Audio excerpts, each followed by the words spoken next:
Republican. Like, I don't expect anything from Republicans. I don't expect them to be courageous. I don't expect them to defend our democracy or our voting rights. Republicans are...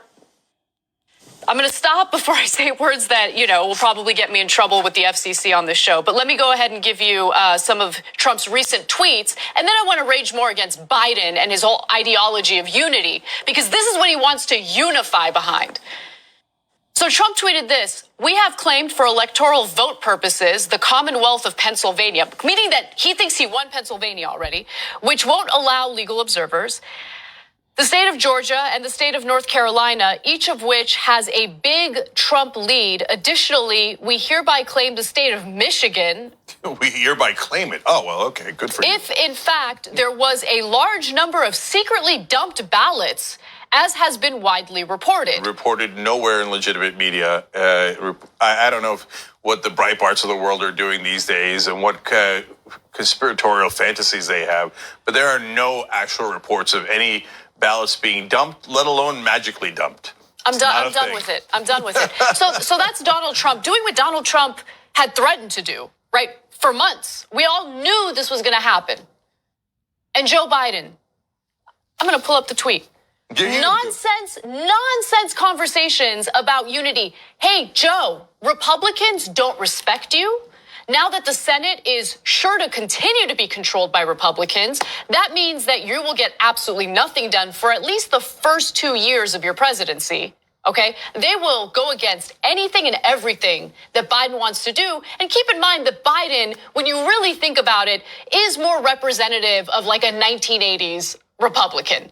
Okay? Oh, definitely. So even being like a Republican isn't good enough for the extremists in the Senate. Okay, so how are you going to unite? Uniting means you're just going to concede to everything that Republicans want. Okay, fine. But more importantly, look, the reason why Biden was the better option in this case is because you have one candidate, Donald Trump, who clearly does not respect democracy, does not care about your vote, doesn't care about who Americans want to lead them.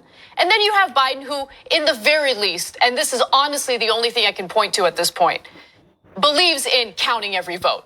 That's the only thing. He at least wants to maintain our democracy. But given that, he will be honestly ineffective. He's not going to get anything done in the first 2 years. And then in the midterm elections, do we think that these loser corporate Democrats are going to take over the Senate? You think they're going to do it then? You think they're going to do it then?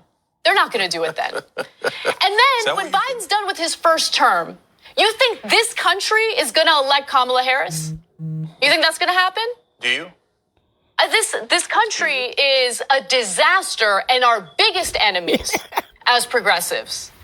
Yes, of course, Republicans. But more importantly, the people who hinder our progress in this country the most are the corporate Democrats, period. They do not represent us. They are as feckless as they can possibly be. They allowed Bush to steal the election in 2000, and I guarantee you that if Trump fights hard enough, they might be able to do it again this year. We'll see how it goes, but I'm just beyond depressed by the lack of leadership in Congress, in our presidential candidates, just across the board, embarrassment.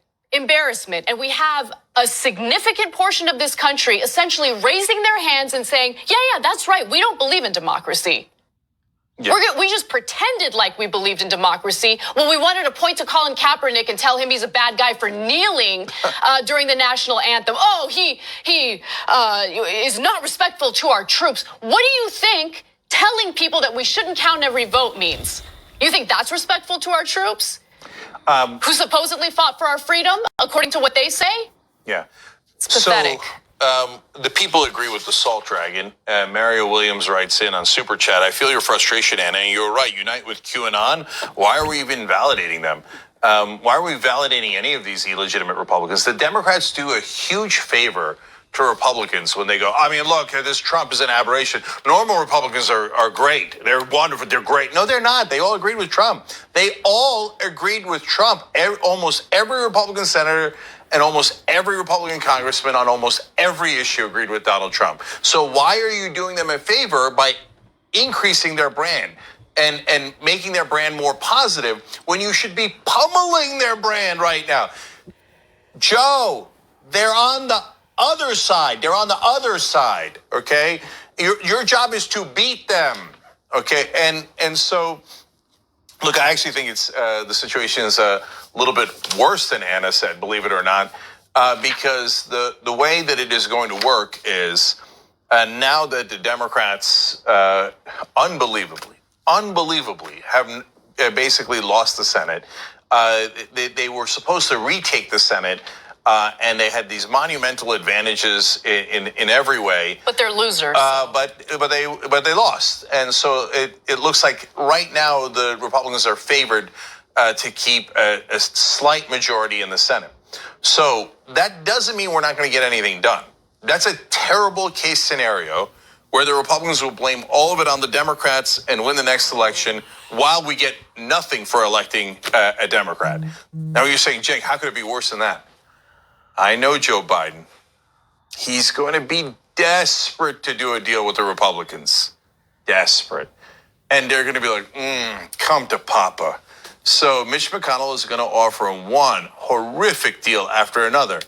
And he's probably going to take half of them on McConnell's terms, including the big one out there, the grand bargain. Biden and Obama wanted to do it back when they were in charge. The Republicans got greedy. They wanted to cut Social Security and Medicare even more than Obama and Biden proposed.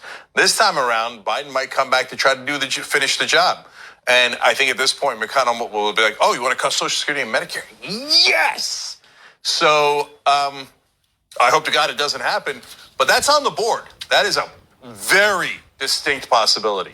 So, yeah. Markets are doing real well today. Yeah. There's a reason for that. I mean, we'll talk about it more in depth later in the show, but look, this is a pattern. Again, you won't see this in mainstream media. You can look it up anywhere, and they'll write about it on, in an article in the middle of Washington Post or New York Times. So you'll see it's a verified fact, but you'll never see it talked about on cable news. They won't feature it in the headlines, etc. Obama made at least 82% of Bush's tax cuts for the rich permanent.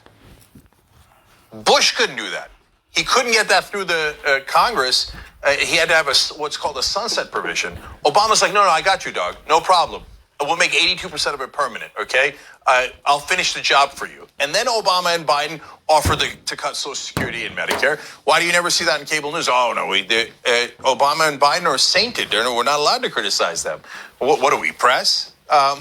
They're a joke. They're a total joke. And now Biden will come back to finish the job on Social Security and Medicare. That's at least what we're worried about. They tell us, no, Biden's a new Biden. Now he's progressive. Really? What have we seen so far? He didn't run on any of these things. He didn't run on the $15 minimum wage in Florida. It turns out that won in a ballot measure by 22 points, and Biden lost Florida. Why? Because he didn't run on minimum wage. He didn't run on any of the things that Anna talked about. Why do we have this insane conversation about Colin Kaepernick's kneeling habits? Because the Republicans took a tiny thing, which I wish was a bigger thing, where we say, hey, you know what, look, let's draw attention to his protest about black people being murdered by our own police that we pay for, all of us pay for in America. That's an amazing and important issue. But they didn't discuss that at all. They're like, he's attacking our veterans. What? And that became a giant national issue. That's called branding. They put that brand on the Democratic Party, against veterans, against the flag, okay, against our troops, right? Meanwhile, the Republicans cut funding for veterans all the time. And now they're saying we shouldn't even count the veterans' votes. They're mail-in ballots from abroad. Stop the count. Who cares about veterans? Joe Biden could go out there and go, you are not going to do that to our veterans. I will not let Trump, who called them suckers and losers, try to take away their vote. They fought, and some of them died for our freedom. And now you're going to try to take that freedom away from him and from them? When's the last time you saw a Democrat do that? A corporate Democrat? Zero. Never. They never make their own case, partly because it ain't their case. They don't really care. They're basically Republicans. So a Republican Senate might be Biden's dream come true. So that's the sorry state we're in. But at least we saved democracy. Lowest bar ever, and Biden barely cleared it. But when a question about the church's location came up during a round of